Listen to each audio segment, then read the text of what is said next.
1947 में $1 3.3 रुपीस के बराबर था। इसके बाद 1985 में 12 रुपीस के बराबर, फिर 1995 में $1 32 रुपीस, 2011 में 55 रुपीस और आज इसकी कीमत करीब 79 रुपीस के बराबर है। जिससे साबित होता है कि डॉलर के सामने रुपीस की वैल्यू लगातार गिर रही है। लेकिन डॉलर दिन ब दिन महंगा क्यों होता जा रहा है? साथ ही डॉलर के प्राइस इंक्रीज होने से मेरे और आपके जैसे नॉर्मल पर्सन के ऊपर क्या इम्पैक्ट पड़ता है?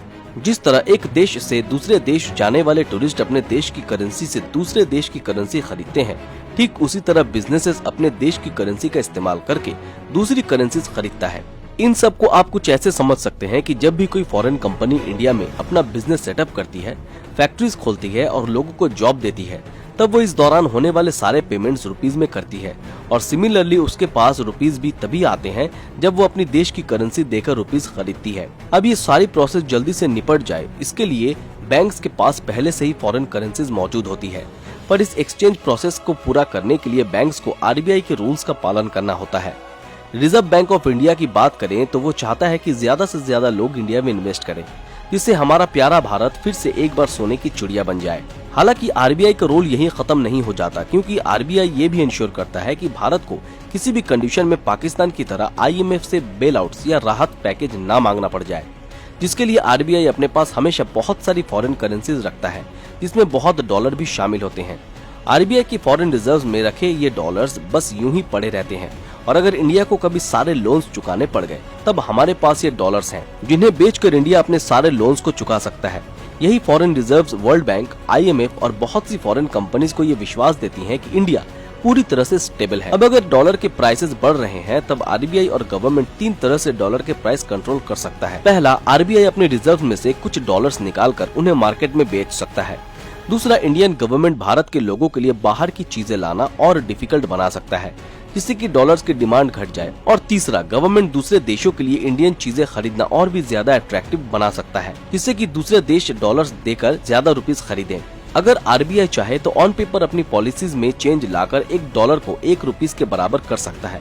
पर सवाल ये आता है कि अगर आरबीआई ने ऐसा कर दिया तब कोई कंपनी इंडियन आईटी गाय को क्यों हायर करेगी? क्या कोई अपनी फैक्ट्री यहाँ पर खोलेगा? इससे अच्छा तो वो कंपनी अमेरिका जाएगी और वहाँ पर एम्प्लॉयज हायर करके अपनी फैक्ट्री खोलेगी, क्योंकि अमेरिका के इंफ्रास्ट्रक्चर और टेक्नोलॉजी इंडिया से बेहतर है। फिर सेम पैसा देकर लोअर टेक्नोलॉजिकल इंफ्रास्ट्रक्चर में काम क्यों करना?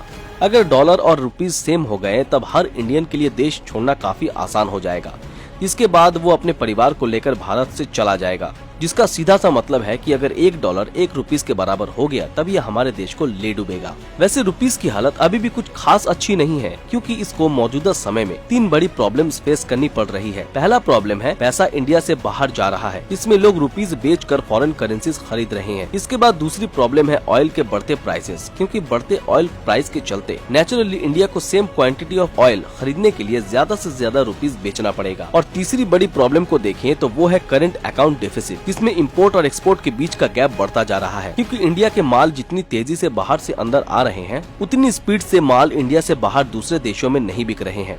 आपने सुना होगा कि पिछले साल बड़े बड़े इन्वेस्टर्स इंडिया में इन्वेस्ट कर रहे थे, लेकिन ऐसा इसलिए क्योंकि इंडिया में बड़े बड़े आईपीओ देखने को मिल रहे थे। यूएस में इंटरेस्ट रेट बढ़े हैं, जिसके चलते जो इन्वेस्टर्स पहले यूएस से लोन लेकर इंडिया में इन्वेस्ट करते थे वो इंटरेस्ट रेट बढ़ जाने के चलते बहुत कम ऐसा कर पा रहे हैं, जिसकी वजह से इंडियन रुपीस डॉलर के सामने लगातार गिर रही है। रुपीस भले ही आज एशिया की सबसे खराब परफॉर्म करने वाली करेंसीज में से एक क्यों न बन गई हो, पर इंडिया ये लड़ाई एशिया के बाकी देशों से काफी बेहतर तरीके से लड़ रहा है। और इसका एग्जाम्पल है रशिया यूक्रेन क्राइसिस, जिसके चलते जहां बांग्लादेशी करेंसी 8.2% और चाइनीज युआन 5.7% गिरा है, तो वहीं इंडियन करेंसी इतना सब हो जाने के बाद भी सिर्फ 5% ही गिरी है। लेकिन आखिर इंडियन रुपीस को स्ट्रॉन्ग कैसे बनाया जा सकता है? रुपी को ज्यादा स्ट्रॉन्ग बनाने के लिए हमें उसे मार्केट में दूसरी कंट्रीज की करेंसी के मुकाबले ज्यादा यूजफुल और बेनिफिशियल बनाना होगा, क्योंकि किसी चीज की यूजफुलनेस बढ़ने से ही उसकी डिमांड बढ़ती है और बढ़ती डिमांड से ही उसकी प्राइस भी इंक्रीज होती है। इन बातों को इजीली समझने के लिए आपको ऑरेंजेस यानी कि संतरे की हेल्प लेनी होगी। अमूमन एक फल वाला ऑरेंज का प्राइस डिसाइड करता है, पर जो ऑरेंज हम 60 से 100 रुपए किलोग्राम में खरीदते हैं, अगर फल वाला उसे 5000 रुपए किलोग्राम के हिसाब से बेचने लगे तब बेशक ही हम ऑरेंजेस किसी दूसरे फल वाले से खरीदेंगे या फिर कुछ दिनों तक ऑरेंज खाना ही बंद कर देंगे, जिसके बाद फल वाले को लाइन पर आना ही होगा। लेकिन अगर इसी बीच ऑरेंजेस की यूजफुलनेस बढ़ गई और ये हमारी डाइट के साथ साथ एनर्जी ड्रिंक्स, सॉफ्ट ड्रिंक्स और ब्यूटी प्रोडक्ट्स में भी इस्तेमाल होने लग गया, तब इन चीजों को बनाने के लिए न्यू फैक्ट्रीज ओपन होंगी। इससे एम्प्लॉयमेंट बढ़ने लगेगा और बिजनेस बनने लगेंगी। तब जाकर ही ऑरेंजेस की बढ़ी हुई प्राइस जस्टिफाइड होगी। अब अगर ऐसा ही कुछ हम इंडियन रुपीस के साथ भी चाहते हैं, तब एक कंट्री के तौर पर हमें उसकी बढ़ती वैल्यू को जस्टिफाई करने के लिए मेजर स्टेप्स लेने होंगे। साथ ही हमें टूरिज्म को भी बढ़ावा देना होगा, क्योंकि टूरिज्म से भी एक बड़े अमाउंट में फॉरेन करेंसीज इंडिया में आएगी। साथ ही रुपीस की डिमांड भी बढ़ेगी। फिलहाल कोविड-19 के चलते इंडियन टूरिज्म काफी खस्ता हालत में है और गवर्नमेंट को इसको फिर से रिवाइव करने की दिशा में काम करना चाहिए, क्योंकि टूरिज्म में हुई गिरावट के चलते ही हमारे पड़ोसी देश श्रीलंका का ये हाल हुआ है। और अगर हम नहीं चाहते कि इंडिया के साथ ऐसा हो, तब इसके लिए हमें यानी कि एक नॉर्मल पर्सन से लेकर पॉलिटिशियन और सेलिब्रिटीज तक हर किसी को कोशिश करनी होगी और अपना थोड़ा सा ध्यान दंगों, पॉलिटिक्स, रिलीजन से हटाकर इस तरह भी लगाना होगा।